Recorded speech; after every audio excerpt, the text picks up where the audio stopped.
Shalom Skutah. This is I.S.U.P.K. Atlanta, come out of 1 West, 125th Street, under Commander General Yahanna. This is the Monday night history class.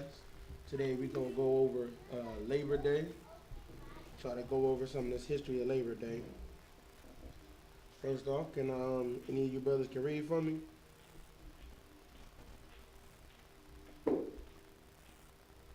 Any brothers on the line that can read for me? All right. Does anybody know why we should not celebrate Labor Day?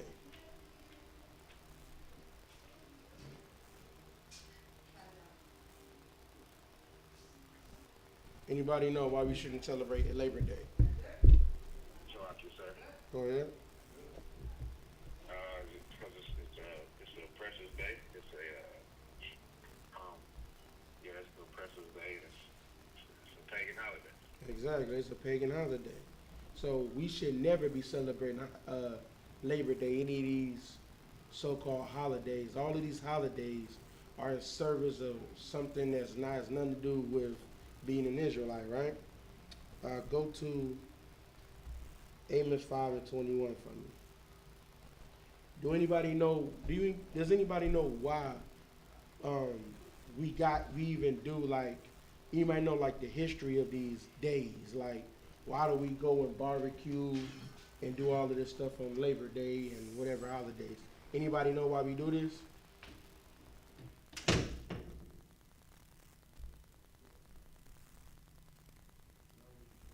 Block you, sir. Go ahead. We do it because we follow our oppressors show us what to do, and we just follow them. That's part true. That's part true. All right. Anybody else know?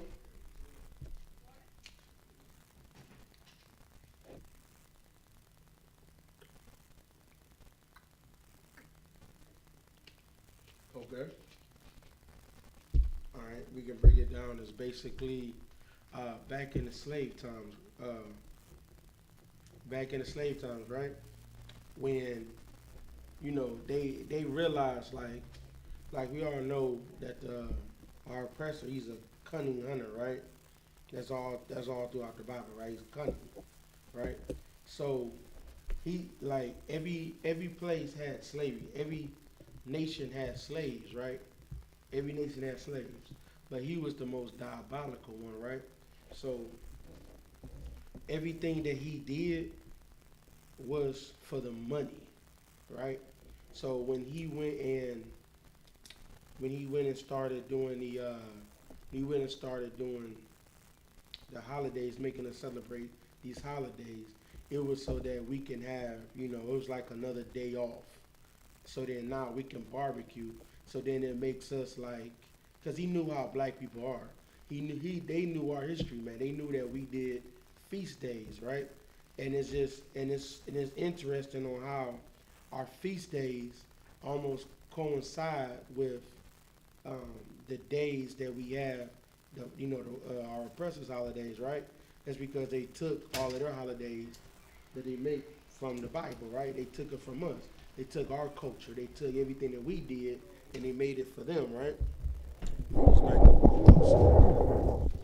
They took it and made it for them. That's what they did in the Council of Nicaea, right? They brought all of their different gods that they did, and they just made it so we celebrate at the same time, right? So we celebrate their gods in place of, what we were supposed to be celebrating in the Bible. But then it was just so we can appease the people, because, like I said, our oppressor, the only thing they really care about is money, the bottom dollar, right? So when they were doing this, they wanted us to be easier, like, because they knew black people, right? They knew that no matter how bad they treat us, if they gave us a good, a day to kind of relax, have a good barbecue, you know what I'm saying? Get a chance to, enjoy ourselves a little bit, dance with each other, play some music, right? They knew, that would make us better slaves. It's the same reason why, you start looking at when you go to work. Remember back in the days when you used to have, what you call it? It was like They used to have like leagues and everything like that. Y'all remember that? We used to have like basketball leagues, softball leagues, and all of that, right? Y'all remember this? All right, you know what I'm saying? I like y'all to, speak back when I'm talking, I'm teaching. So y'all can go, y'all welcome to, speak back. Do y'all remember this? Azar, young man. Come, sir. Y'all remember this? Remember, like, when you was a kid and stuff like that, you used to be able to go, watch your parents play, softball, go to softball games, right? Y'all remember this, right? Come, sir. So now, Yeah, come, sir. Salaki. yeah, kind ain't no sweat. But then that's why they did that. That's a version of the same thing. It made it so that people were happier to go to work because they had something to look forward to, right? So it's just basic like psychology, and he knew how black people work. Salaki, sir. Go ahead. They also had like little men's basketball leagues and flag Hmm. football Exactly. leagues and stuff like that. Like, They had company picnics, all of that. So I remember I used to go to shoot. I was busy when I was a kid, going all the stuff. My mom, with my mother, she used to work for the government. So like they had, man, we was always doing stuff, going to games, watching them play softball, watching them play basketball. I remember it was, what I'm saying, this was back in the '90s, but we was always doing that, right? That was to make you as a better slave, basically, right? All right. So that's the point of them doing that. It was to make you a better slave. That was the point of they give us these holidays. They give you a day off and some point of the week, so that you can have that extra extended holiday. So now you got 2 days off instead of one, right? You know what I'm saying? Because usually on Sundays when you were a slave, they gave you like half the day. You only have to work till like, noon or whatever the case is, and they'll give you the rest of the day to kind of chill and be with your family. That's why, like, that's another tradition that, if you notice, like most black families, they actually, like, everybody always goes over to grandma's house to go eat on Sundays, right? That's because that was like our Sabbath day. So like we started like that was our day we was able to get together as a family, right? Anybody got any questions on anything?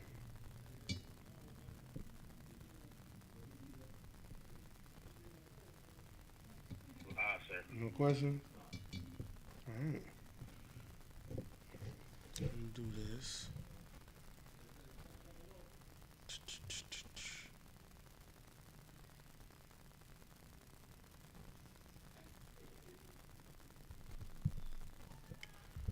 Okay.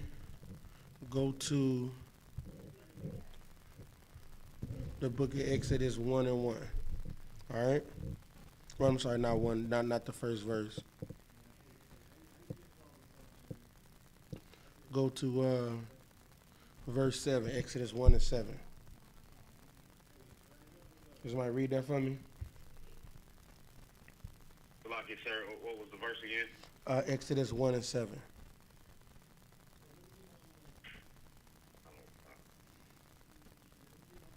Okay, now this is when, just to give you a little bit of backstory, this is, there was a time that, there was a time where, Joseph, which was Jacob's son, he went over basically to Egypt, and he grew very, large in Egypt. He became one of the, main people in Egypt, right? So then when that happened, he brought over his family. It's a long story behind that. We don't have time to get into that today, but he brought over his whole family, and then now all of Israel, which was just, a small, it was just basically just, Isaac, his sons, and, they wives that just came and their children, right?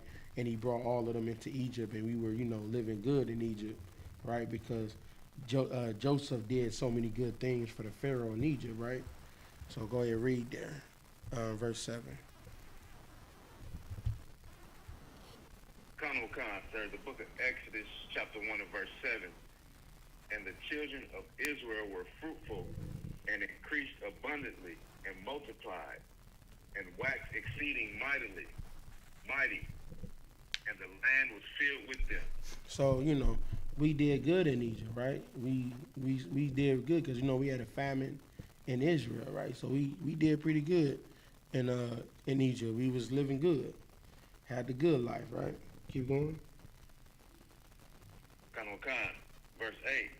Now there arose up a new king over Egypt, which knew not Joseph. So then now a new king came. He didn't know nothing about Joseph. He didn't care what Joseph did. How Joseph, what Joseph did for Pharaoh. He didn't give it that. He basically wanted, how time goes by and people start forgetting, things of the past, right? This is why that happened. He didn't know about Joseph and what his family did. Keep going. Khan, verse 9. And he said unto his people, behold, the people of the children of Israel are more and mightier than we. So now they looking at us, right? It's the same way our oppressor does, right? They see that we are stronger and mightier than we, right? We were stronger than them, right? We were stronger, mightier, and we had more. That's not necessarily more people, because at this time, like, you can't think of, like, whenever a country gets big, it has other nations in it as well. But they're saying that we became just a stronger abundance of people, right? Keep going. Khan, verse 10. Come on, let us deal wisely with them, lest they multiply, and it come to pass that when there falleth out any war, they join also unto our enemies. So you see that? And fight. You see that? They said they want to deal wisely with us. So because they looking at us, we growing stronger, we're growing bigger than them, right? This is what our oppressor is saying about the Hispanics, right? The Hispanics is supposed to be like, between us and the Hispanics, we're supposed to be getting bigger than, larger than even, a population of even our oppressor, right? So they got to deal wisely with us. So they do stuff to try to, separate us, make us hate each other, right? They say, well, the Mexicans, they taking all your jobs away. They want to do all these things. So basically, why are the Mexicans even coming over here? Because our oppressor made their city, their country, pretty much a wasteland, right? They took California, which is the part of Mexico which which has, fertile ground. They took California, and that's why if you go to California, you're gonna see a bunch of different I don't want to say plantations, but they pretty much are plantations, because they full of Israelites slaving in these plantations, right? That they're planting different, berries and all these different fruits, right? So that's why they have a bunch of, because the ground is more fertile. That's why they wanted California, so they gave them the desert, right? The desert where you can't really grow anything. So they're, more so struggling over there and starving. So then now they want to come to America. They want to come back to their land to try to survive, right? So that's why they're coming over here, which is theirs in the first place, right? And then they're paying them so low that they gotta come over here, to try to live. Like they're trying to pay them, $2 an hour. They're paying them so low that they trying to come over here. So they, what are Hispanics known for? Like especially Mexicans, there'll be 100 of them in the same house, right? That's because they have to do that, right? One person after his work, he can pay the light bill. One person can, two people can work together and pay their rent. The other two people can, pay for the cars so they can take everybody back and forth. The other person pay for the food. They making them struggle to survive like that, right? Keep reading. Khan. They join also unto our enemies and fight against us, and so get them up out the land. So now we had our own land. They don't tell you about, the Christian church don't tell you about, we had our own land, right? I can't remember the name of it off the top of my head, but we had our own land that they said that, because Joseph said that they don't like, sheep herders. They don't like people that herd sheep. The Egyptians, they don't like sheep herders. So they say they're gonna let us get our own land and we start prospering there. So now they don't want us to have our own land, our own everything, because they feel as though if Israel is left by themselves, they know that we can take over the earth, man. And that's for real. They know that we can take over. They see what we able to do. They see what we our innovativeness. They see our creativity. They see our strength, right? They know that we can take over. So they see that and they like, well, what if, we get in any war that comes, they can go side with somebody else and defeat us. Right? Keep going. So yeah, they wanted to get hold on one second. They wanted to get us up out of that land that we were living in. They wanted to get us and bring us back to the plantations when we had our own land, man. Like we had our own land that we was living in and prospering. They wanted to put us back in the plantations so we can work for them. Keep going. Verse 11. Therefore they did set over them taskmasters to afflict them with their burden. So now we had taskmasters, which is a supervisor, basically, right? So we had to do. They put people over us, so they can put burdens on us. They can put, work on top of us. They got us out of our city and put work on us, made us a slave to do whatever they need us to do, what they wanted us to do. Keep going. And they built for Pharaoh treasure cities, Pithom and Ramesses. So now we built treasure cities. So they seen that, basically our cities was built up. Like they don't tell you like we had aqueducts. Does anybody know what aqueduct is?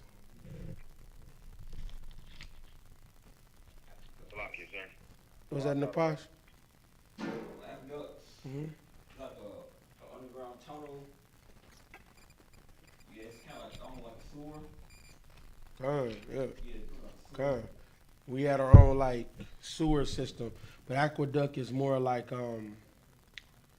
it's a way to collect rainwater, put it in a place, and then also circulate it throughout the whole city. So we built aqueducts. So they seeing aqueducts being built. They see that we made our city, which was I can't think of the name of that city that we had. I cannot think of the name of it. I wish if anybody could think of the name of the city that they gave us, please let me know. But we had a city there, and that was a city that we had. Right. Go ahead. Let's get done. Y'all, when you're done.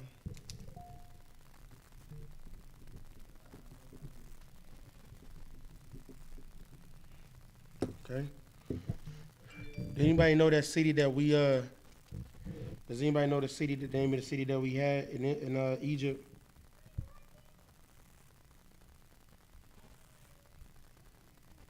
Can I think of the name of the city?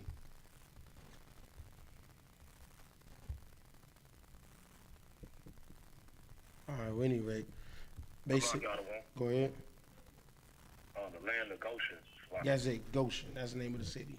We lived in the land of Goshen, right? They seen that we built up Goshen, made it prosperous. You know what I'm saying? They seen that, so they wanted that for their land. People think that Egypt is great because of the Egyptians. No, Egypt was only great because Israel was there. The same way Assyria was great at one point. The same way Greece, Rome, all these places were great because we lived there, not because of those other nations were there. So those chematologists or whatever that want us to talk about how great Egypt was, they don't realize it was only great because they people was there. It wasn't great because a damn Egyptian was there. Egyptians didn't make nothing, right? There's even things brought out that I've seen that Abraham taught the Egyptians all that they knew, right? All right, keep reading that. Verse 12. But the more they afflicted them, the more they multiplied and grew. And they were grieved because of the children of Israel. So that's Israel right there. The more you afflict us, the more we grow. You remember back in the days of Jim Crow? How many children did our parents have? That's the question y'all can answer. How many kids were we having? So a lot y'all don't want. Go ahead. They were having back then. They were having 11, 12 a flip. You know what I'm saying? Some families had 20 siblings. You know what I'm saying? Mm-hmm. That's how many kids we was having. They was inflicting us, man. During slavery, we had the same amount of kids, man. And then we had Jim Crow popping them babies out, man. We just started slowing down a little bit, right? Because we're not under the direct, right now we kind of feeling good right now, you know what I'm saying? We kind of feeling all right. We don't feel as pressure like we was, right? We still in a captivity, but we don't feel, we're not forced, by taskmasters per se. We don't have a gun or a whip to try to keep us, serving them. We just have to serve them when you live under a bridge, right? They make it to that, like I said, they crafty. They know that, black people don't. We like to live a certain way. Black people like to live lavishly because we're supposed to be the princes and the princesses of the power. So they know we like to live good, live in tents. So they say, okay, well, if you're going to keep your tent, now you got to go work for your slave master. All right? Keep reading. Verse 13. And the Egyptians made the children of Israel to serve with rigor. Mm-hmm. So we had to serve with rigor, like strong bondage. We had to work day, soon as from sun up to sundown. Just keep working, no breaks. All right? Keep going. Verse 14. And they made their lives bitter and hard bondage. Bitter with hard bondage. Mm-hmm. In mortar and in brick. And in all manner of service in the field. So now we had to have, they gave us a hard bondage. We had a mortar and brick. That's how we were making these, making their cities, man.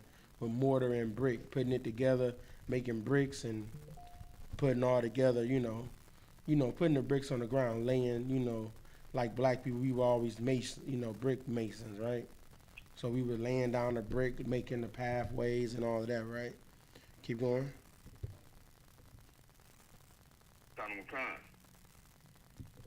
All their service were in, they made them serve with rigor. Oh, and the part we had to do the service in the field.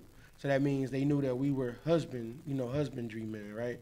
What's husbandry men is farmers. We were the best farmers. That's why they came and brought us here to farm for them. We were the best farmers. So all the manners of the field, we were bringing all of the grapes, all of the fruit, all of this, to serve them, to make their cities grow, right? Keep going and read that other part again. The part you just read. So like you said, start from the beginning? No, start from where it says we're in. All their service wherein they made them serve with rigor. So everything we did, we had to serve with rigor. So that means they didn't give us time off. They didn't give us breaks. We didn't get days off, right? Now go to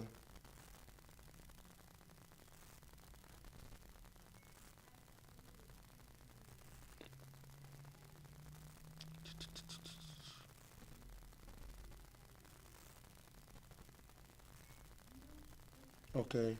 Now y'all, and then now go to the next one right here. Go to the next verse. Verse 15.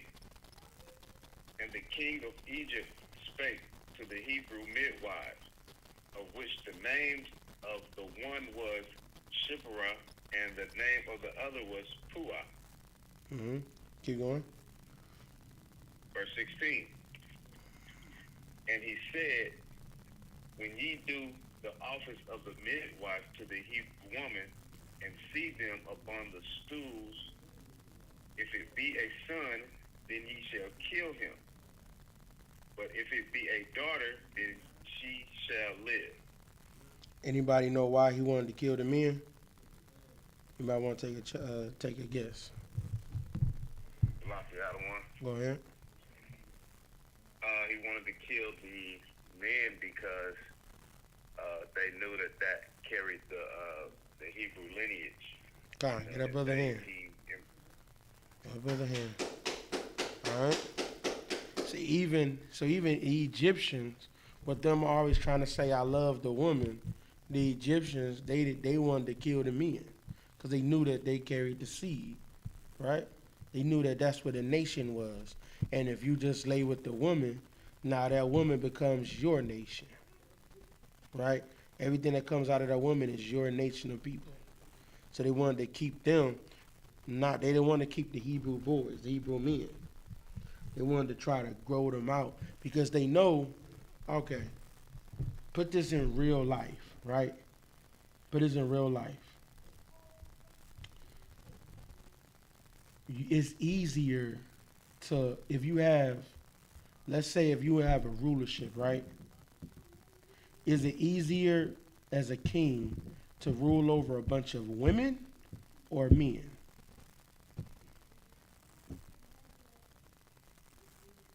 You can answer.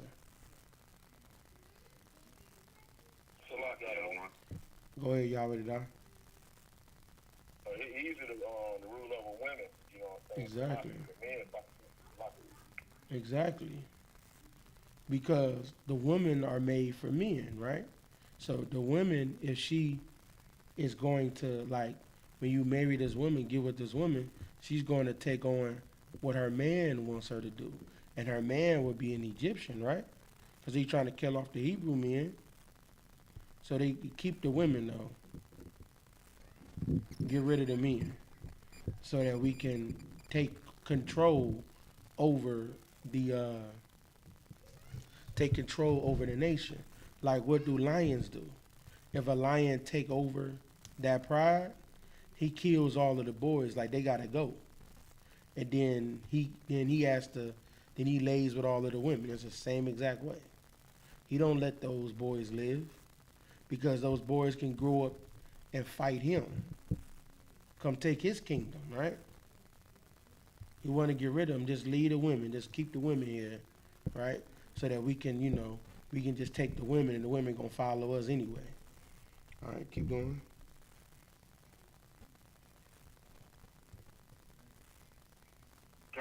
Verse 17. But the midwives feared the Most High and did not as the king of Egypt commanded them, but saved the men, children alive. So they didn't listen to them, right?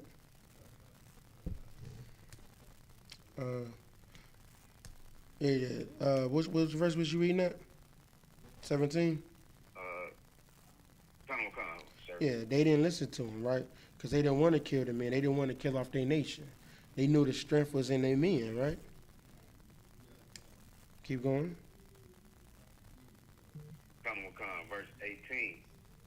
And the king of Egypt called for the midwives and said unto them, why have ye done this thing, and have saved the men, children alive? So the king of Egypt, the Pharaoh, was like, why did y'all keep these men living? I wanted them dead. Keep going.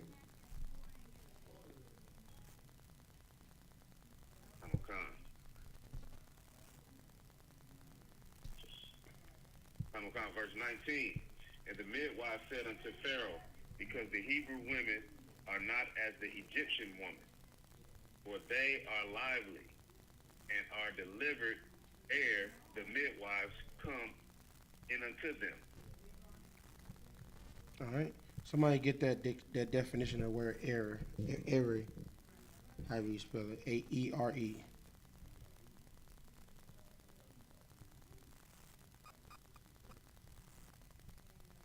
Okay.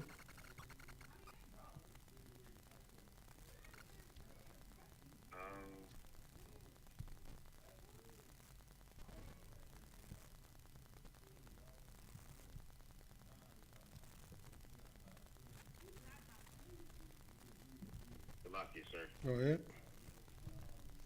Only thing that came up for me in dictionary.com was preposition, conjunction. Okay. The word means like before. Before. Yeah, before. Right? Okay. So basically, what this is saying is they were lively, like they're always moving, they're alive, right? Exciting, strong, right? So, and are delivered before the midwives come in unto them. So he's saying that basically they move fast. They get the children and they get the children when they come out of the womb, and they keep pushing them, out and get them before the midwives even get there. So they go have the babies themselves. Take, you know what I'm saying? They don't do that. They don't get the midwives. Like the midwives, you know what a midwife is, right? Somebody that, births babies, right? So they, before the midwives even get there, they didn't already had the baby and got rid of the baby. Not killed the baby, but sent the baby somewhere else before they even get there. All right, keep going. Verse 20. Therefore the Most High dealt with the midwives, and the people multiplied and waxed very mighty. So we still live good, because every time they tried to oppress us, we still found a way to get around and keep having our babies, right? Okay. Now, this is like, now I want you to drop that, go down to, go to 3 and 18, Exodus 3 and 18. So basically, everybody kind of knows the story of Moses a little bit, right? I'm sure you learned a good portion of it in the church, right? But for brief, I'll explain it a little bit, just for brief, so everybody kind of knows. There was one boy that was born from the tribe of Levi, and instead of them killing him, they was throwing the babies in the river, just throwing them and killing the boys. But they didn't. Go ahead. This is Santiba checking in. I called an hour ago, but I couldn't get through, so. Oh, no sweat this. Okay. Yeah, I was smart. Thought about shooting your show. All right. But basically, with Moses, he trying to get back to what I was saying. It's a lie. But basically, Moses, he was instead of them killing him, they put him in a basket, and the basket just carried him, and then one of the Pharaoh's daughters got him, raised him up, and everything. He was, he grew, he waxed strong and all of that. So then it was a time where one of the guards of the Egyptian guards went and was beating down one of a Hebrew, a brother, one of his brothers, right? And then he went and killed the man. He didn't think the word got out, but then he started seeing, they were saying, that's the man that killed that Egyptian. So he got the hell up out of Egypt, right? And then now he went to a place, I think it was Median, basically. Like he went to the Arab country. And then while he was there, he met a man and everything. The man gave him 2 of his daughters, I believe. It was 1 or 2 of his daughters. He had babies with them, and he was, grew, in that. But then the Most High, he came to him. That's what it came to him in the burning bush. But it was not being consumed by the fire. Then the Most High was telling him to go save his people Israel, right? That's a short synopsis of it. All right, go to 18 for me. 3 and 18. The book of Exodus chapter 3 and verse 18. Mm-hmm. And they shall hearken to the voice, and thou shalt come, thou and the elders of Israel, unto the king of Egypt, and ye shall say unto him, the Lord, the Most High of the Hebrews, hath met with us. And now let us go, we beseech thee, 3 days' journey into the wilderness, that we may sacrifice to the Lord our Most High. So basically, God told Moses to go to Pharaoh to go to him and say, hey, we've been visited by our God, and he wants us to go sacrifice for 3 days, right? Have a couple days off. Sacrifice for 3 days, and he said, I'm sure, what did he say?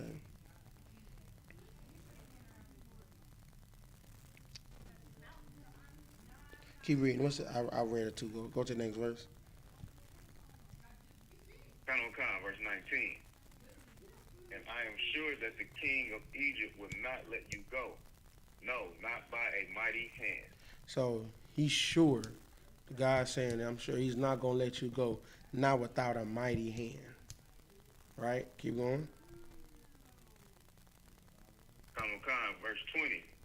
And I will stretch out my hand and smite Egypt with all my wonders which I will do in the midst thereof.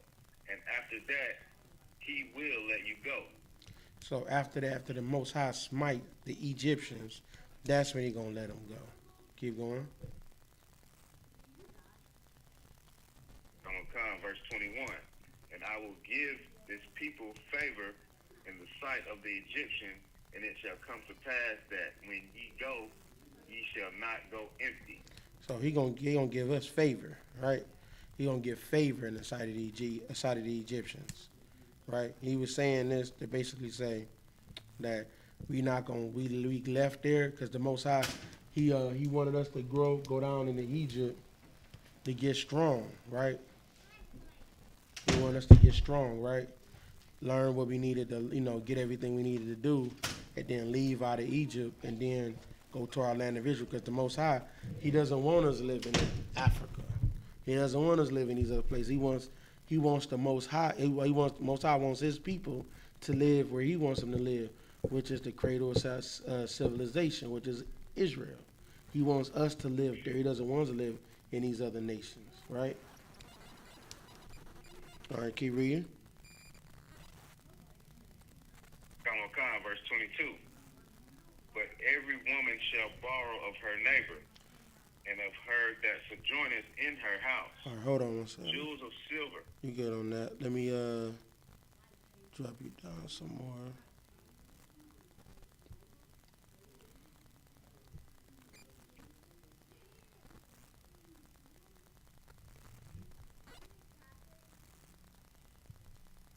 Okay, hold on a second.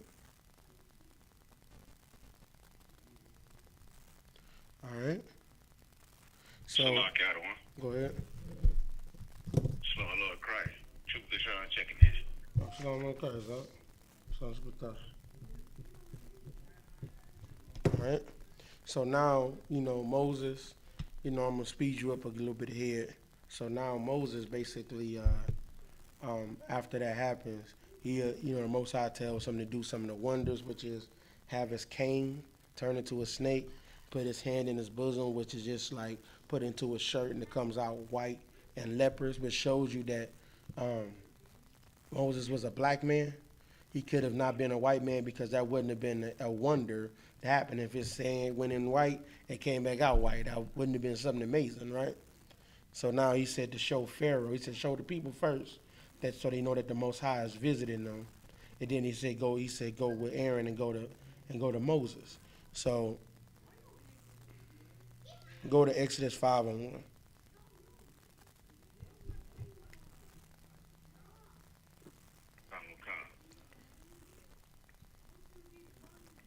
Exodus chapter 5 and verse 1. And afterward Moses and Aaron went in and told Pharaoh, thus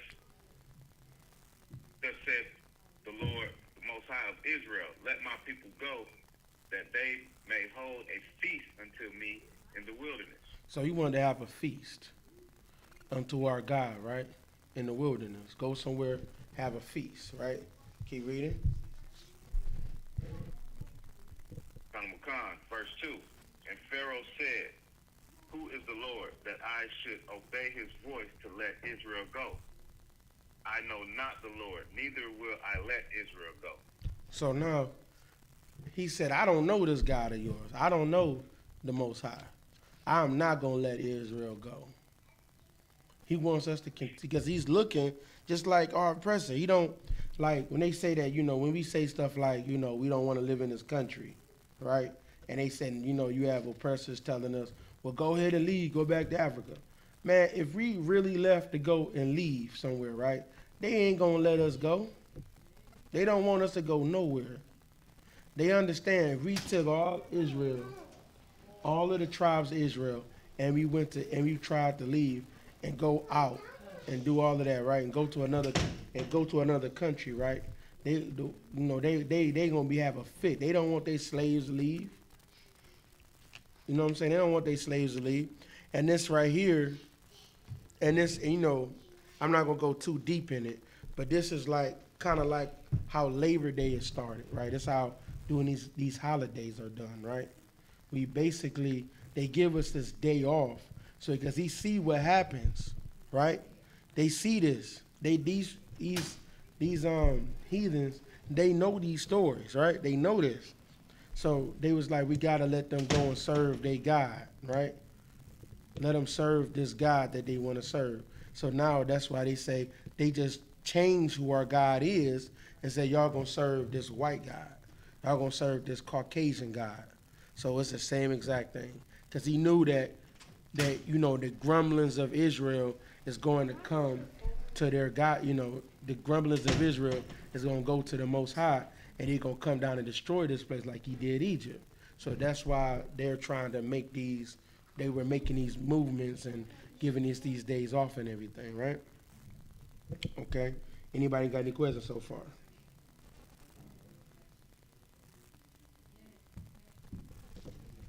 All right.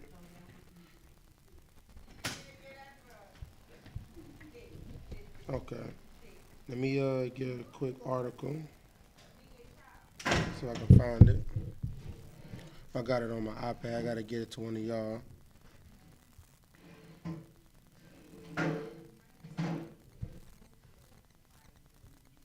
Alrighty.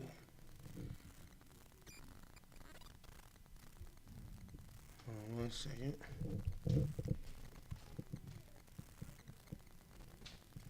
All right. Hey, Yahweh you die. All right. There we go. I'm about to send this article to you. All right. All right. Start reading that when you got it.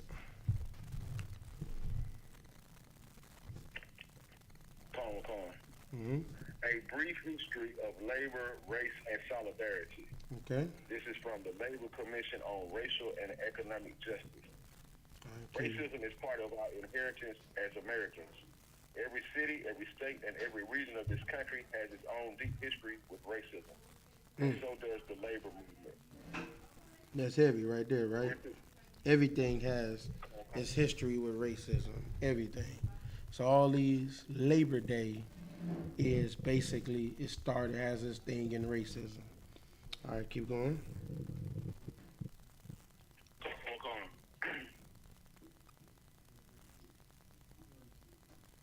Go to where it says America's Declaration. America's Declaration of Independence asserts that all men are created equal and that they are endowed by their Creator with certain unalienable rights, life, liberty, and the pursuit of happiness. Yet, our founding fathers, some of whom were slave owners, incorporated slavery into our political institutions and defended it for almost a century. So they wanted to keep this for almost a century, right? So they put this into saying every man, but they don't consider you a man. They consider you a pet, right? So all these things for our Creator was made was talking about. That wasn't talking about for us. It was talking about for them. They don't see us, like I said, they don't see us as a people, right? We are something that's a property that's owned. They look at us as a dog or a cat, right, or a horse. That's how they can look at the children of Israel, right? They don't look at us as who we are, right? Keep going.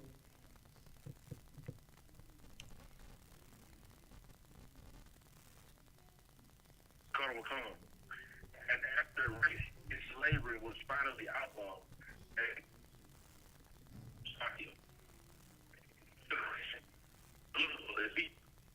Okay, it's your phone going out a little bit, but he said after a uh, after race-based slavery was finally outlawed, a new generation of political elites allowed a new race-based system of coerced labor to become law and remain in place for another hundred. The legacy of prejudice that was produced and reinforced by slavery and Jim Crow continues to shape American political institutions and thinking in profound ways, right? Yet throughout our history, ordinary women and men fought and died for a racially inclusive vision of economic justice. Abolitionists, textile workers, train porters, knights of labor, tenant farmers, miners, auto workers, and sanitation workers lived their commitment to racial equality and joined together to demand a better, more just America. So we all fought to try to get rid of the racism, right? But that's what but that's what the issue with Christianity is. So the whole time we were able to have our own, like we did in the land of Goshen, right? We were able to have our own in the land of Goshen. So, but then what ended up happening? They looked and said, we need to deal crafty with these people, right? We need to see, and that's why we don't have our own, you know, our own business anymore. They wanted to take what we have and keep it for them. Like the where that term the real McCoy that comes from. It was basically how they delivered oil from the reservoir into the wheels for the trains, right? That's what they said. This is the real McCoy. And when everybody else tried to make one that was like it, they would say, no, this is the real McCoy. This is the real thing right here. It's that real joint. It's not the one that the one everybody else is trying to make. What's that word? It's not the bootleg version. It's the real McCoy, right? So they were all trying to make that, and they seen all of these things, right? Keep going. Oh, it's like do you see where I'm at? Let me see where you Okay, you coming in better. Keep going.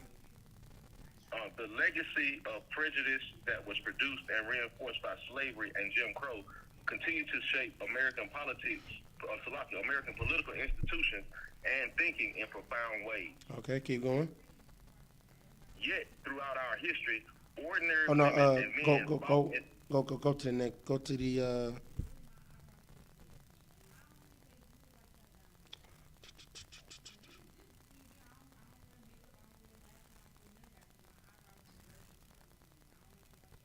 Go to the story of race and labor. Go to that part, that paragraph. Come on. The story of race and labor. You talking about the story of race and labor in America? That's it right there. Yep. Oh, come on.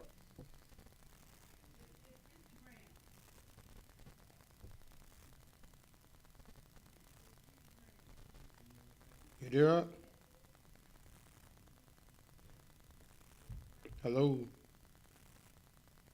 Y'all, you there?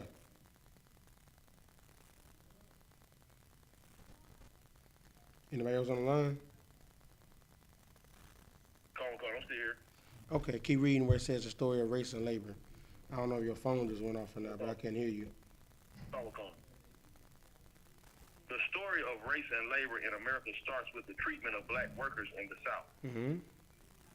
That region's cultural isolation from, but continuing political and economic influence on the rest of the country continues to this day. So now it all starts with the black workers in the South because that's where, most of the work started, right?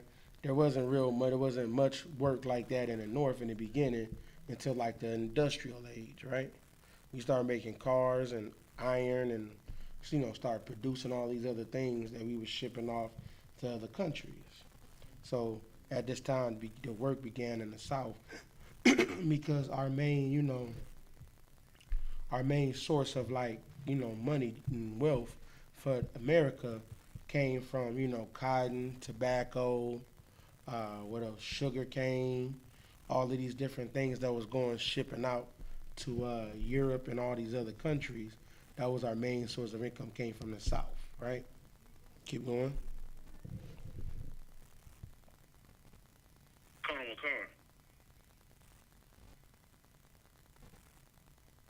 When African Americans moved north in the 20th century over the course of two world wars and the Great Depression, they found more personal freedom, but they also found ongoing discrimination and unequal access to economic opportunities. Right there. After the Great Depression, they seeing all of this. The 20th century is in the 1900s. We start moving and going into the north, right? Like I said, it's the industrial age. That's where they knew, like, Jim Crow wasn't like, they still had, laws against black people, but they didn't have, like, they weren't killing black people like that, right? And it wasn't as, like, socially acceptable to do all of these different things. They just said you were on the bottom. You were like second class citizens, but like the South more treated you like you really should have been slaves, and you lucky that the government is making us so that we can't make you a slave. That's kind of like the difference. That's like the temperature that was going on between the North and the South. That doesn't mean that they wasn't racist, but it was like the social construct of the North was just done different, right? So, like I said, they didn't want to be known how racist they were. They were a little bit more, strategic with their racism, right? Keep going. Con. In the decades between the two wars, business interests deliberately used race and ethnic differences to undermine labor unity. Some unions responded by embracing integration, others resisted. So they basically use race and ethnic difference to undermine the labor unity. So when you have, labor forces, labor unions were being made, the labor unions, do anybody know where labor unions, do you know why labor unions were made in the first place? Does anybody know?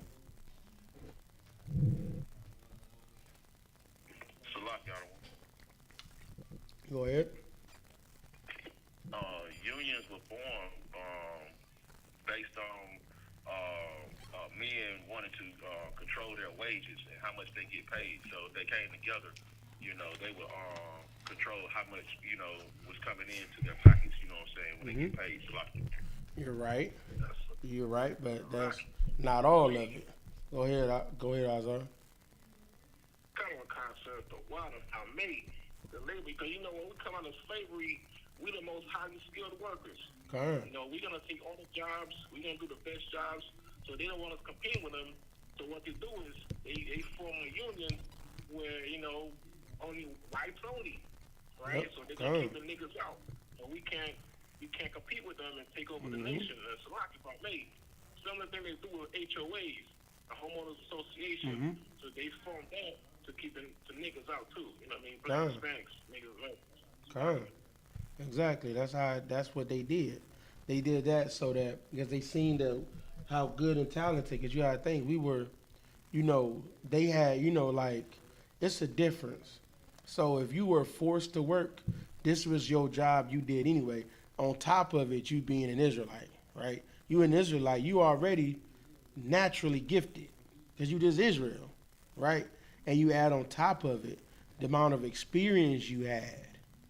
Because if somebody can have you working for free versus paying you a fair salary, who do you think our oppressor is going to go with? You get what I'm saying?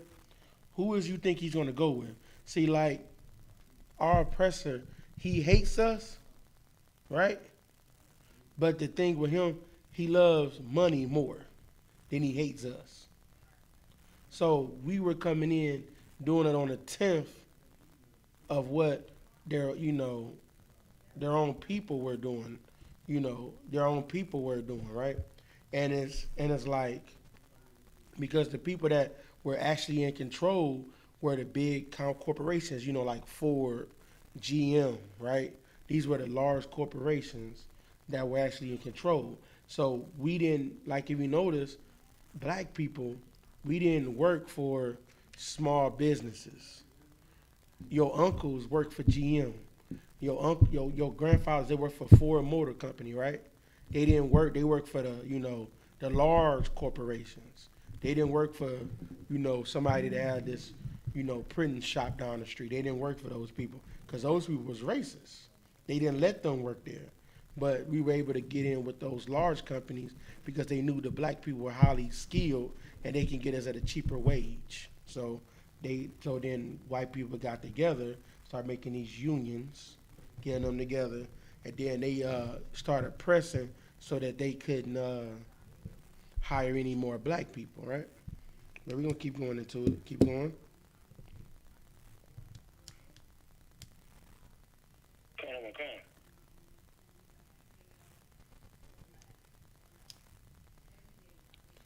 Go to even after civil rights. Even after civil rights legislation finally made racial discrimination illegal in the 1960s, conservative politicians used racial stereotypes and white fear and anxieties to divide working people. They continue to do so. Let me say. So you see what they said. If you notice, it said they used conservative politicians and they use racial stereotypes, right? Okay. How is America run now when it comes to the politicians? When it comes to that, right? Why do the politicians say anything? You can answer.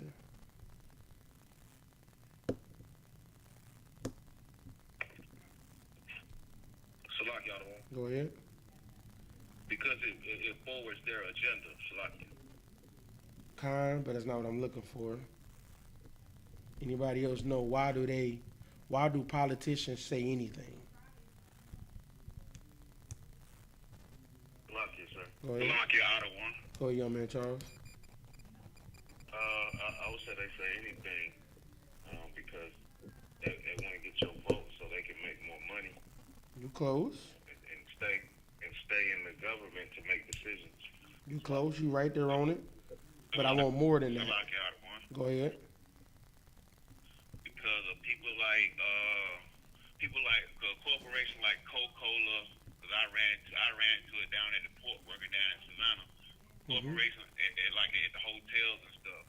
People like Coca-Cola, to find the owner of Coca-Cola, AT&T, the newspaper plant, several places.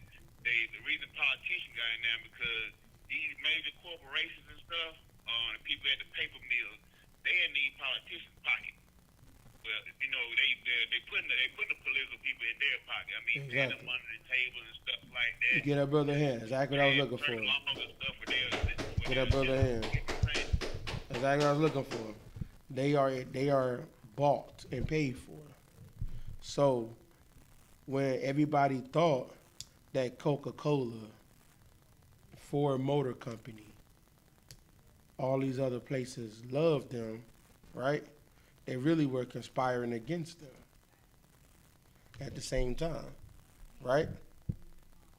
So because they all know what, because what happened in the 60s and the 70s, you know what I'm saying? You all know what happened after that. We'll get into that as well. But they all thought, okay, I can go work for Ford Motor Company and they're gonna treat me right, when they even more racist than the people that that you see every day that's calling you an N-word in your face. They even more racist, but they got the power to be racist. So at the same time, they hiring you to work because they can hire you for a lower wage, right? So they was using all of these things because they want to divide the working people. They want to divide those people, right? They didn't want y'all to come because they knew how we are. If we came together, we would help even our oppressors, the workers, and then make them be able to get more money because they're going to be even more higher skilled. So they didn't want us together to be trying to come together. So the white people they came out with these unions, right? And then what happened in the 70s and 80s when it came to unions? What ended up happening when it came to the work? What happened with the work? What happened with the work in the 70s and 80s? Keep going. To get a deeper understanding, you talking about the work between. Well, I think you asked the question is Okay. like what I heard. I got a cousin that's in the union. He actually worked for a motor company in Detroit. Mm-hmm. It's like the workload shifted. They worked less and got paid way more money. Mm-hmm. Than the people that were actually on the floor that didn't join the union. And like I say, it was just the amount of work shifted. The people joining the union didn't have to do anything. They just made more money and it caused even more division. Yep. Inside the plants and stuff. Exactly. But then what happened to the work that they had? A lot of those what happened to the factory jobs? To lock you out of one. Go ahead. After years, a lot of them started closing down.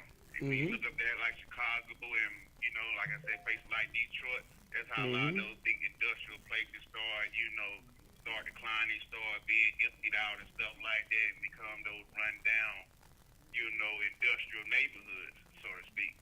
Yeah, but what happened to the jobs though? So, like it, sir, if I may. Go ahead. Kind, sir. These devils want to save money and they also want to skimp out on paying us. And so these politicians, like we were saying before, are paid by the corporations. They created laws and treaties like NAFTA, the North American Free Trade Agreement, and GATT, which enabled corporations to send jobs overseas to Mexico, China, other nations that take advantage of Israelites and our labor.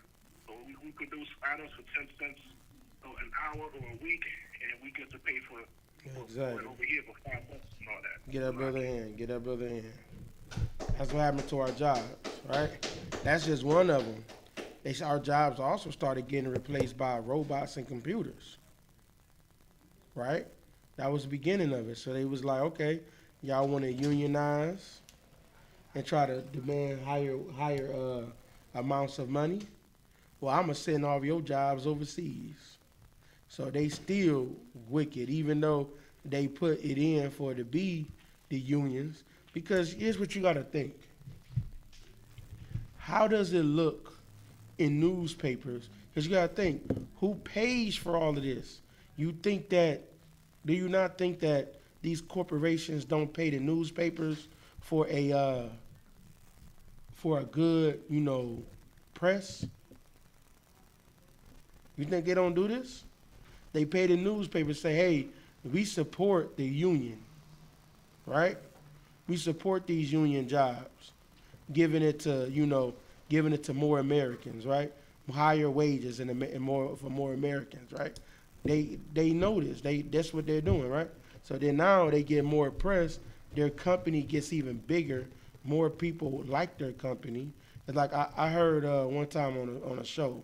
He said, man, he said there's a few things. I'm paraphrasing, but basically he said, don't ever take a good public image for granted, right? And he was talking about his image that he had, but having a good public face, right? So they want to have that good public face. So for a motor company, GM, they're not looked upon as being a bad company because now they supported these labor unions, right? They support it in the papers, but they really going again, and they start putting all your stuff overseas, man. They start downsizing, saying we having a hard time, we downsizing.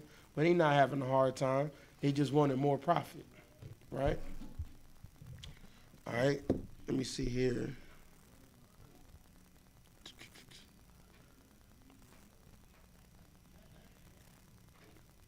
So, like y'all want. Go ahead. If I may, what you just brought out is so heavy, you know what I'm saying? I remember a time where,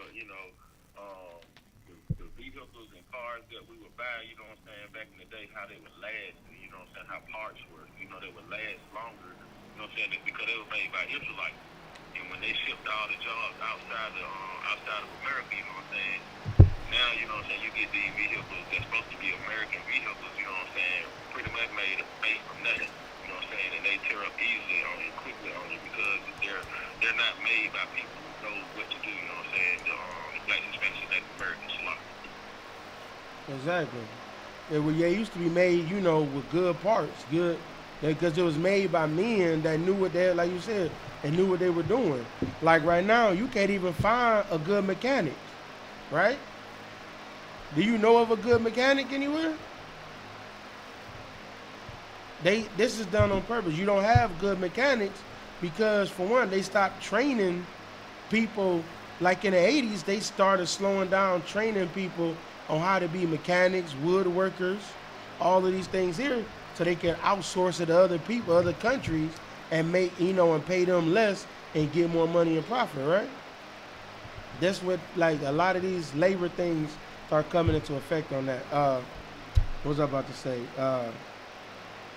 Started doing that, and then also, I lost my train of thought. So they start they basically, because they don't, like I said, they want money. That's how you gotta think of it. Trace the money where everything goes. Where everything goes for our oppressor has to always go back to the money. So wherever the money is going, that's where everything is. So yeah, they can pay higher wages now, but there's less people working in that place. Remember, it used to be the whole city dang near used to work. All of Detroit used to work in GM and work for all them places. Now, how many people work for Ford anymore, or work for Honda or any type of place like that? Nobody works there anymore. You don't hear about black people working at these factories no more. So they shipped them all overseas, got rid of them. Okay, go down to industrialization and unions. Read that for me.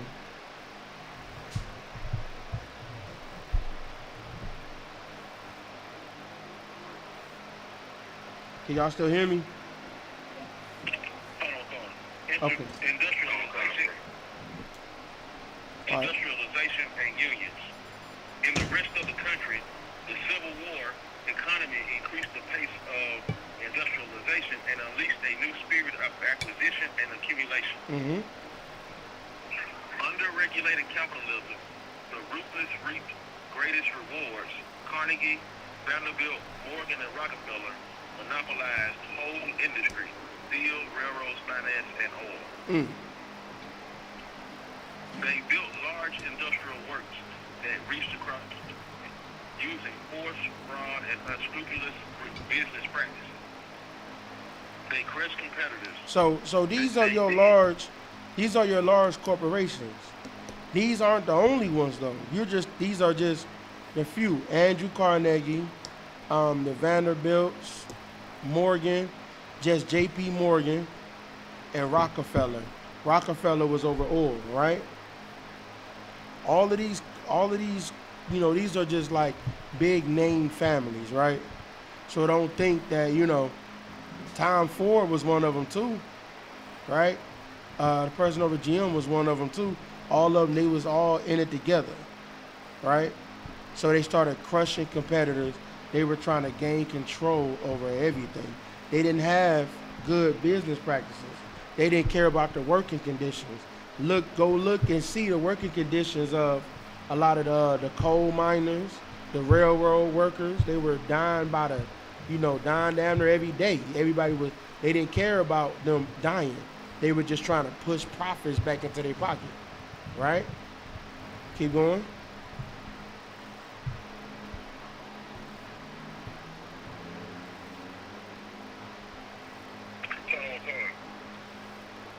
They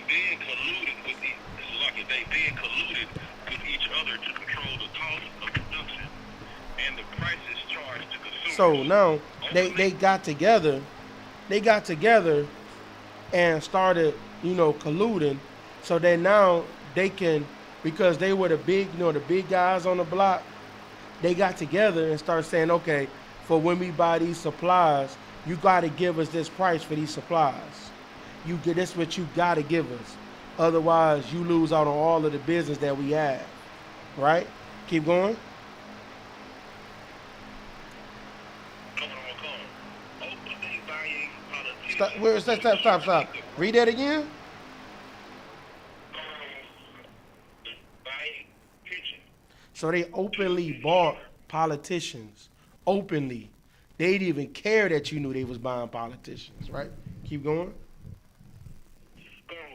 Openly buying politicians to ensure they could write the economic rules and stack the deck in their favor. So now they did this. So now they bought the politicians. So now they can make laws to stack the deck in their favor. So now they came out with those what the brother brought out, that now they can go overseas and start, getting other people, getting people from other countries to make all of the parts that they need.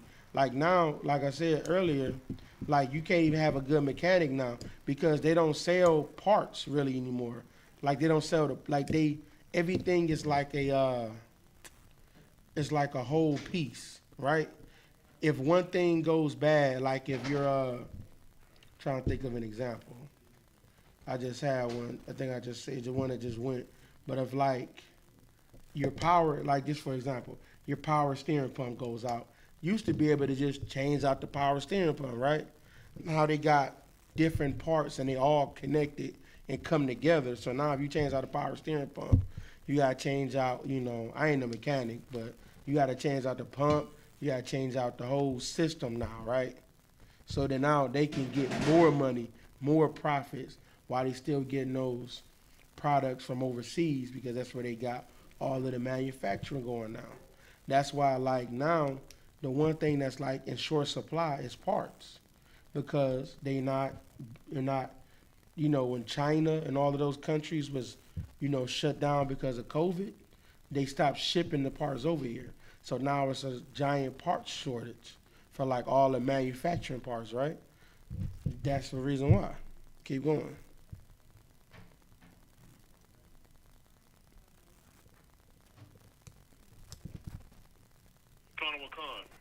They accumulated unimaginable wealth. Unimaginable. Unimaginable wealth. Keep going. And they then fought fiercely to keep it. So then they fought fiercely, so they didn't let nobody stop them from keeping their wealth, right? So like I said, they wrote laws and the politicians. So like even certain laws that were starting to come about, they already know ahead of time. Like say for instance, like the law of them, having the unions and all of that, right? They already know about these laws long before it happens.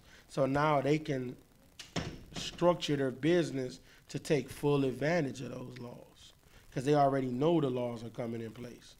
Keep going.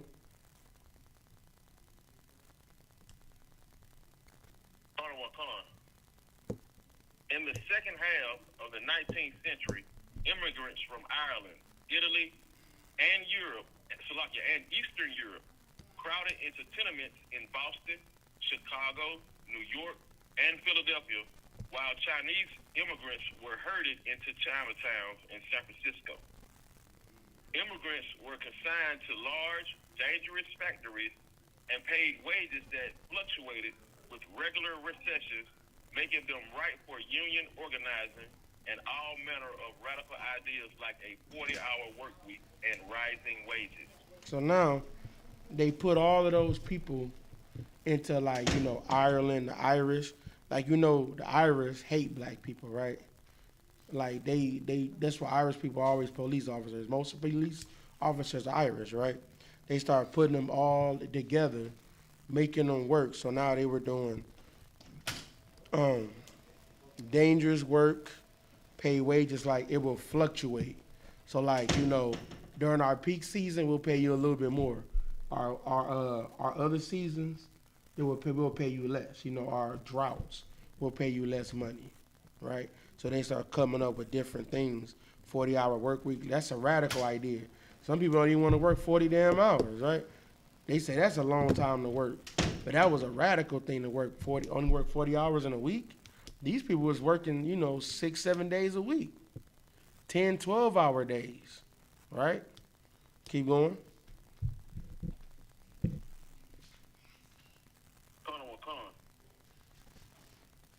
The new industry created fertile ground for rapid union growth. A greater concentration of skilled workers in one place allowed traditional craft unions to grow, and large factories put multiple trades under one roof, enhancing the potential for federated structures like the one that would become the American Federation of Labor. The skilled trades still were overwhelmingly native-born white Protestant males in the 19th century, and because they earned relatively higher wages, they were able to pay dues for strike funds, sick pay, unemployment assistance, and burial assistance. They were reluctant to organize unskilled Irish and Italian Catholic immigrants. So they don't want to. They wanted to keep it to themselves, right? They didn't want the cheaper labor because, like I said, even though our oppressor, they hate us. You know what I'm saying? They love money more. So they were either going to hire, anybody that could come in there and work and would work these hours, work these slaveries, but hard as they can push them, right? So, all right, let me see. Let me see where I want to bring out in there.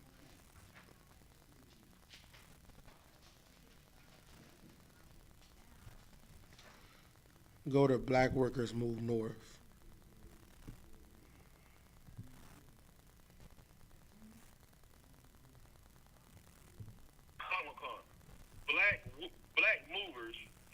Black workers moved north. In 1910, 90% of African Americans lived in the South. The vast majority were sharecropping in rural areas.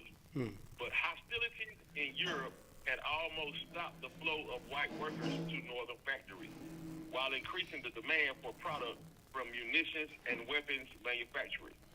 This gave unions more negotiating power, and wages were inching up.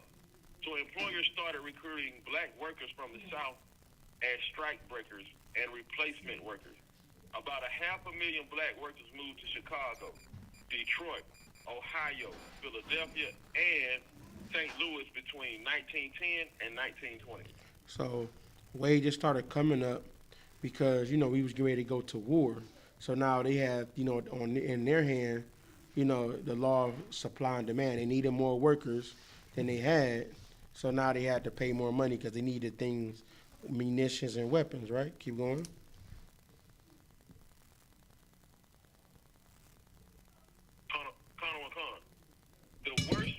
The worst recorded incident of labor-related racial violence occurred in St. Louis in 1917, when the aluminum ore company brought in African-American workers to break a strike. 3,000 white union members marched in protest. The marchers morphed into a mob, attacking random black residents on the street. The following day, shots were exchanged between whites and blacks in the black part of town. 2 plainclothes police officers were killed.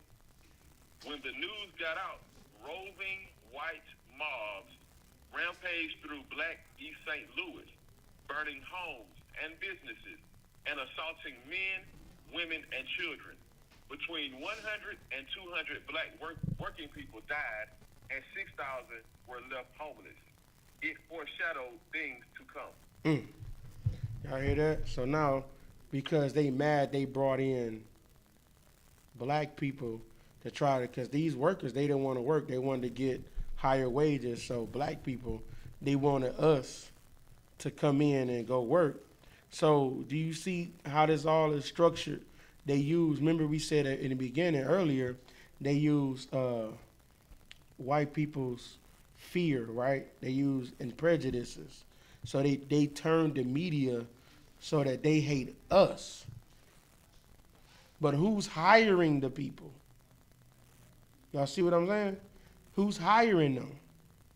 These large corporations that buys off the politicians. They're the ones hiring the black people. Black people just wanted to make a decent living and eat, feed their families. So now they inspired these, KKK members basically to come in and they kill black people, but they ain't burned down. Why they ain't burned down the Vanderbilt's house? Why they ain't burned down the Rockefeller house? See what I'm saying? They ain't touched their house. Their house was perfectly fine. But they the ones making the decisions, and not the black people, right? What you gotta say, up? Salakia Ottawa, if I may, heavy point you just brought out, and I just want to piggyback off of something you said in that previous sentence. You said, why did they not go and attack or burn down the Vanderbilt house or the Morgan house or the Rockefeller house or whoever else house? Why did they go burn those houses down? In my estimation of living in the South for all my life, you know what I'm saying, and being able to go out and see other different things in the world, what I learned is that, people that look alike tend to flock together. So if a oppressor see one oppressor and that oppressor getting over on everybody in the world, even though he's doing that, he's still an oppressor. He's still that white man's brother. So he might be getting robbed by that very same white man that robbing black people. He's not going to be mad at him because that's his brother, and he's going to protect him while he's also trying to, make wages for himself. But the enemy that he chooses to fight against was brought in, to keep that beef going, to keep that strife going, so that the money can still be flowing, and the pockets of the wealthy can continue to get rich. You know what I'm saying? It's a lot. Exactly. He loves his Vanderbilts, the Morgans. But then here's the thing, like when they rise up, see, here's the thing. Like I learned before. I can't remember where I read it at or heard it before, but everybody always needs, like especially when it comes to men, you always need an enemy to fight, right? You need an enemy to fight to conquer over. So what they do is, like I said earlier, they put that into the media. And so they pay the media to go in and talk about what black people are doing. So now they're never going to be the enemy. You always going to be the enemy. Same thing with all the politicians do. Trump did it, you know what I'm saying? That's the one thing I did like about Trump. Trump showed black people that these oppressors are your enemies. You didn't think that they loved you. Biden gonna make it seem like he love you. You think Biden loves you, right? It was a video, one of the video of him calling us niggas or something like that back in the 60s or whatever. Had him on video saying that. All these politicians hate you, man. All of them hate you. Some just are a little bit more discreet about it. Trump hates you. At least I like Trump. He honest. I'd rather have an honest devil than a devilish devil. Go ahead, Doc. Common concern, if I may, just earlier today, I believe, Biden, he called one of his black, I think it was a reporter, I have to double check the story.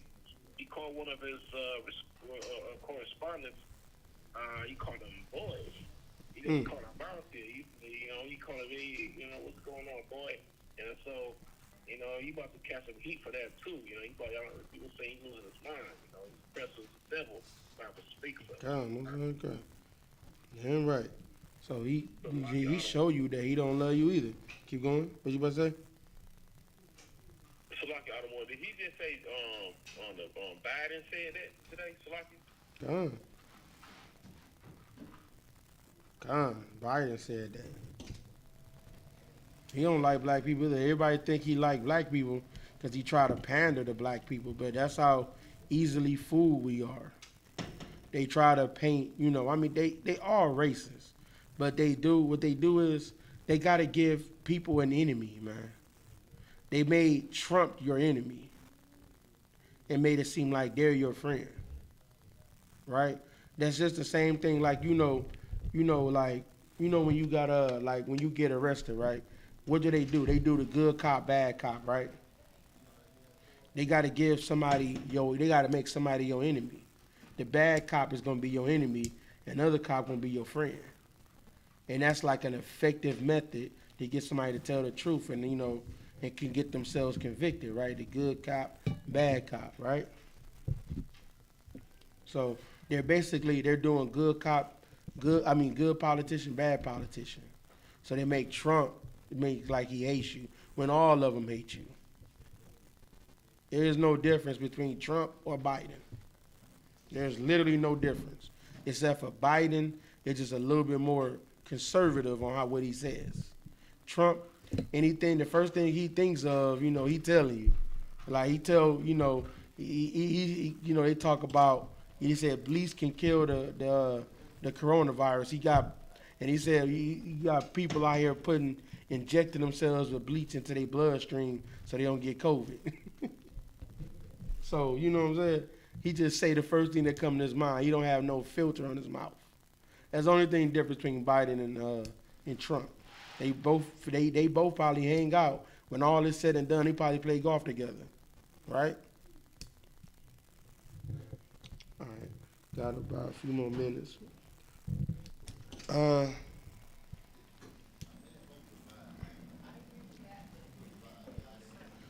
Read the next paragraph.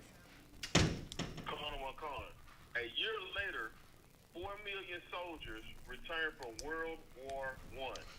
So this is World War I. So a lot of the workers had to go to were going to the war. They was drafting people, right? So a lot of that, 18 to 25 year old people, they was going to war. So that created a big, hole of people that new workers, young workers that can go in and work on these, fields or wherever they needed. They didn't have as many, right? Keep going.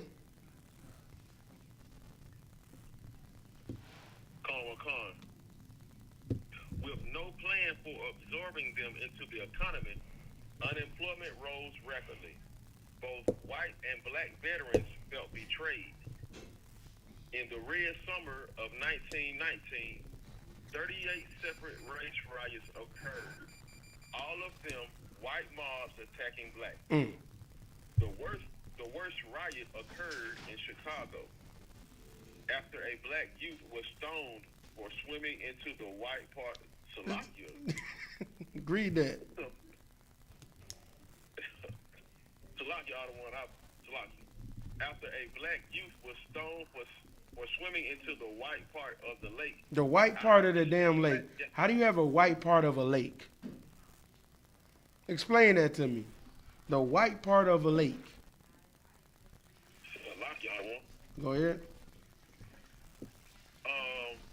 I'm tripping out the part where they said they stoned the man. Mm-hmm. That is, when you look at how we already been treated in America, and then to receive a biblical judgment, such as stoning for swimming, what I'm talking about? Man, the oppressor is the devil that the Bible speaks of. All right. Go ahead, keep reading.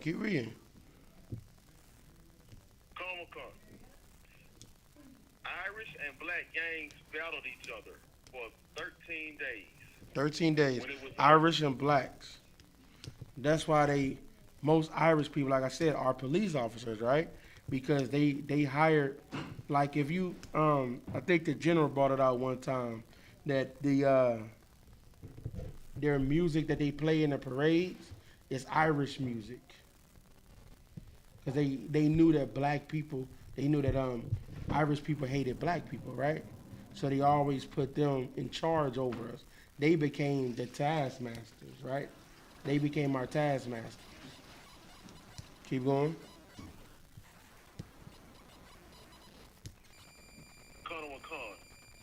When it was over, 23 blacks and 15 whites were dead. Now this is probably a lie. It was probably way more black people dead than this. But they only like to count a few of them. But all the white people that's died, they count all of them, right? They count all of them. That just remind me of that time when remember when it was a little black child. He fell in that thing with the gorilla, and all the oppressors was going around saying, poor gorilla because they had to put down a gorilla or whatever. They were saying we missed the gorilla, and they was almost down in black people because they had to put down a gorilla. But then, the child, he just accidentally fell down. Like they start dragging the man, start talking about he had a criminal conviction 20 years ago. Like, what the hell does that got to do with his child falling into the gorilla cage? What does a prior conviction got to do anything with that, right? They bringing out his whole history, trying to make it feel bad for this damn gorilla. But then, I think that same year, this devil, he took his child to a lake or the ocean or whatever, just whatever like body of water it was. He took his son over there where the sign visibly says no swimming. There are alligators or crocodiles, whatever the case. There are alligators there. Do not go swimming. Right? He took his child swimming, and his child got swallowed by a damn alligator. They killed probably 30 alligators. But you didn't see no animal rights going around saying, why y'all kill them alligators? Poor alligators. Poor alligators. But it's only because it was a black child, man. Because it was a black child. If he was white, they'd have been killing everybody for that white child. But they look at you as less than a damn gorilla, man. A gorilla. Your child is worth less than a damn gorilla. All right. Keep going. Is that it on that one there?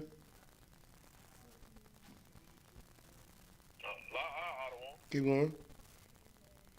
537 were injured, Mm-hmm. and 1,000 black families were homeless. So when they say this, it's probably more like 1,000 or 2,000 people were injured, and 5,000 black families were homeless, right? History, it always seemed to like be a little blinded when it comes to us. Keep going.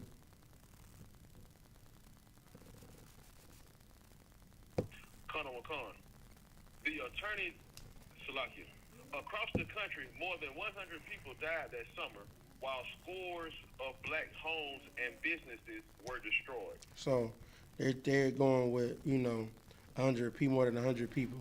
It was probably close to 1,000. So you got to read when it comes to this history, man. They always it's always shortchanged how many black people died. They say there's only 100 people died. They make it seem like it's small. It's a small number, but they didn't die. They didn't die for a reason. They just died because Caucasians wanted to kill them because they wanted jobs, man. They wanted jobs that bad. Your life wasn't even worth less than them getting a job, right? Go ahead. What you just said is so good about looking into the numbers, and actually going to do the history and the research. The oppressors will have you believe that 100 people died, but a few weeks back we did a class on Elaine, Arkansas, and how 200 men and women and children were killed because black farmers wanted to start a farmers union to make more money. They actually killed 200 people in that span. So to say that in this time period of the Red Summer, because the Elaine Massacre was a part of that. It's more like you said. It's more like 1,000. Could be 10,000. Because we know how the oppressor is. He's a liar. Been there from the beginning. Damn right. All right, damn right. So we're gonna bring out a couple scriptures and we're gonna close out the class. All right. Damn right. That's how he is. He's gonna always lie about whatever the hell happens. He's not gonna be honest on, the amount of, him, how many people he killed. What are you gonna do? Okay. All right. Give me Isaiah 42 and 22. Somebody give me Isaiah 42 and 22.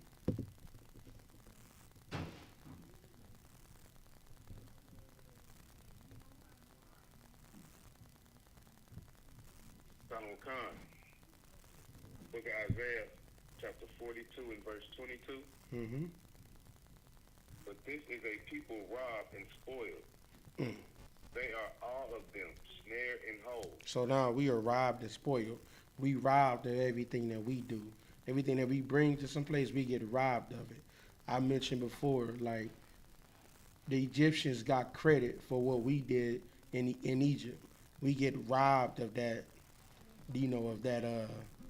of that, glory, that the things that Israel have done. Robbed and spoiled. We get spoiled. Spoiled means that we are ruined, right? Keep going. And, oh yeah, snared in holes. We get snared in holes. They keep setting traps for us. We think that something is going to our favor, and everything just gets set in another trap. Just on how they said, okay, they start bringing black people up so we can working, trying to say you can come up here, you can get a good job, and then they start putting their own people against us to get us killed, right? The Red Summer, 1919, man. How many black people died in just that summer, right? Because they wanted to kill people. They really they wanted to kill people anyway. They just used that as a reason to kill us, right? Keep going. And they are hid in prison houses. They are hid in prison houses, man. They keep us in prison, keep us serving them. They made what I think it was the 13th Amendment. They said that slavery is no longer lawful, right? Unless you do a crime. They could put you right back in slavery, right? That's why we make up all the jail cells. We fill up all of the jail cells. They want us to be slaves again, man. Keep going. They are for a prey, and none deliver it. For a spoil, and none saith restore. Yeah, we are delivered to our oppressors as a prey. And nobody says, let's restore them, right? Like when during, what was it, World War I or World War II, the Japanese, they went and killed all them Japanese people over there in Hiroshima and Nagasaki. And then what they do? They sent food and water and clothing. They built up their cities back after they destroyed it. They restored them, right? But they ain't never destroyed, they ain't never restored the children of Israel. All right, give me Proverbs 5 and 10.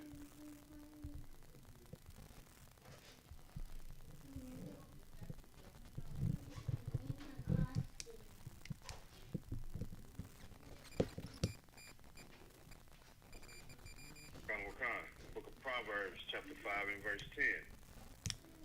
Let strangers be filled with thy wealth. So now your strangers are going to be filled with our wealth, man. These other nations, they're going to be filled with our wealth. When we make things and build, they the only ones to get their pockets full. They'll pay, our Hispanic brothers basically pennies to go build up a whole house and then sell it for $350,000, man. Right? And these houses, they don't even make them as strong as they used to. Like hell, a good rainstorm is all made out of. If you fill these houses, man, the brother was telling me one time, if you just touch the houses, it's like the same wood they make popsicle sticks out of, man. The same wood, popsicle sticks, man. And they sell it to you for $350,000. Go ahead.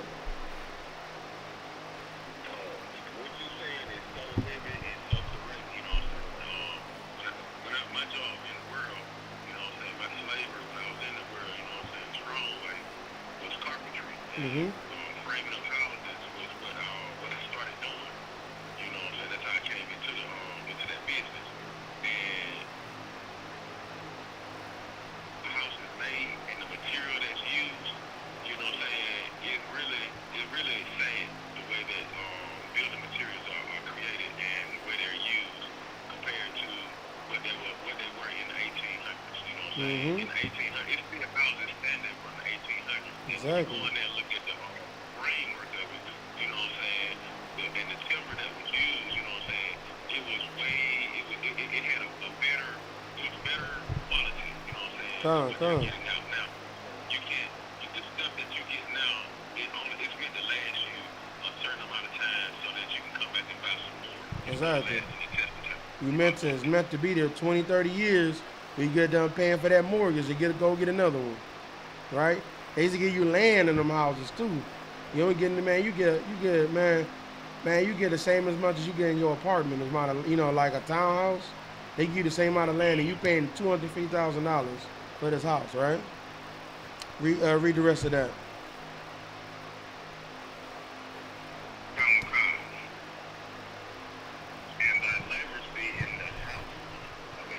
So you're gonna do all your laboring in the house of a stranger. All your labors, all of the fruit of your labors, gonna be in the house of a stranger. We make the majority of everything, or invented the majority of everything in this country, right? And it's all in the houses of our strangers, man. They get all of the benefits of our labors, man. All the things that we make. I'm gonna try to wrap this up quickly. Give me Joel 3 and 5.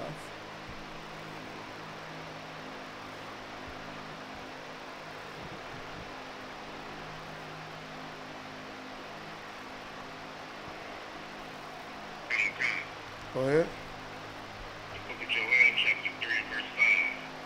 Because ye have taken my silver and my gold, and have carried into your temples my goodly pleasant things. So this is the Most High talking. He's going to destroy these countries because they've taken the Most High's goodly pleasant things, man. That's Israel. We are his goodly pleasant things. He loves Israel, man. And he gonna come back with destruction on our enemies, man. Give me 1 Maccabees 3 and 41. Well, no, 3 and 34 first. The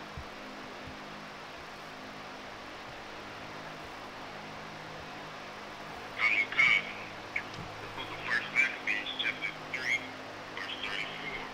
Moreover, he delivered unto him the half of his forces and the elephant, and gave him charge of all the things that he would have done. As also concerning them that dwelt in Judah and Jerusalem. Okay, keep going. To will that he should send an army against them to destroy and root out the strength of Israel and the remnant of Jerusalem, and to take away the memorial from that place.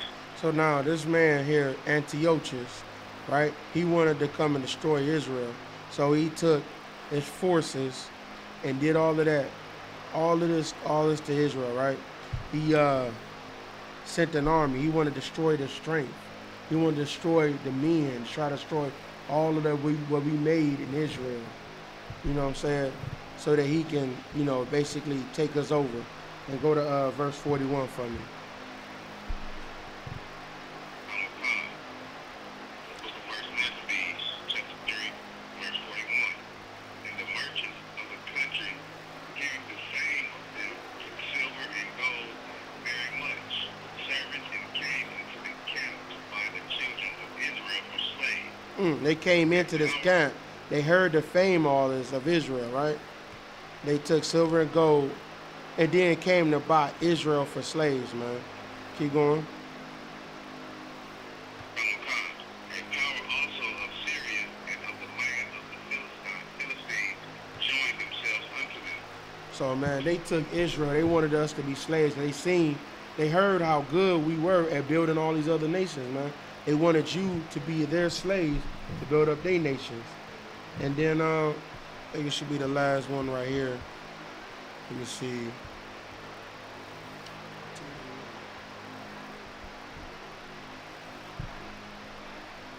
Go to 1 Corinthians 15 and 58.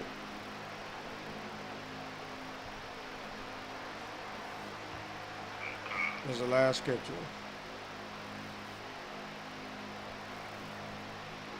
Book of 1 Corinthians, chapter 15 and verse 28. And when all things shall be subdued unto him. No, 58. I say 58. 58, Salakia, sir.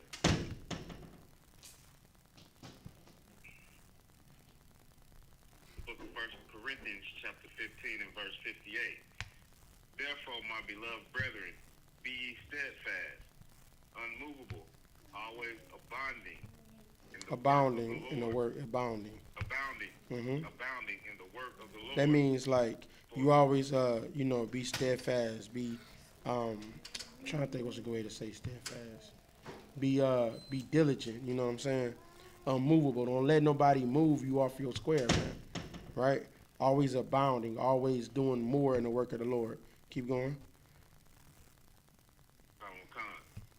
For as much as ye know that your labor is not in vain in the Lord. So your labor in this country is in vain. All the labor we do in this country is vain. But the labor in the Most High is not vain.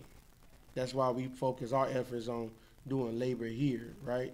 And not labor in our slaveries, right? Focus our labor here. And with that, any questions at all? Anything anybody got to say? All right, with that, I pass the class over to Precinct Officer Pashkaya.